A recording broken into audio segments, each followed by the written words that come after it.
Ердөө ганц өнөд сонсоод үзээрэй. Apple компаниг хакерсан хүүхэд. Энэ бичлэгт хамтарч ажилласан Unitel. Unitel Galaxy A55 5G-г худалдаалж эхэллээ. Ухаалгаар утсаа шинжилээ. За тэгэхээр бид Apple-ыг маш сайн хамгаалтай гэдгийг мэднэ. Тэгвэл 2017 оны 4 сард хэн нэгэн Apple-ыг хакертаж 90 ГБ-ийн мэдээллийг авсан байдаг. Уг мэдээллүүд Apple-ийн хэрэглэгчдийн мэдээлэл, нэвтрэх нэр, код гэх мэт зүйлс байсан бөгөөд уг хакерыг барих гэтэл олон төрлийн програм ашиглаж ул мөрөө маш сайн далдалсан байдаг.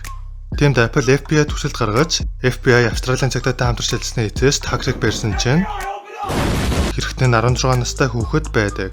Түгээс зогсохгүй энэ хүүхэд 2015 оны 6 сард 14 настайдаа анх удаага, 2016 оны 11 сард 2 дахь удаага гээд нийт 3 удаа Apple-ыг хакертаж эдгээр мэдээллийг олж авсан байдаг. Энэ хүүхдээ Apple-ыг хакерсан шалтгаан нь анхаарлыг нь татаж Apple-д ажилд орохын тулд байсан гэдэг.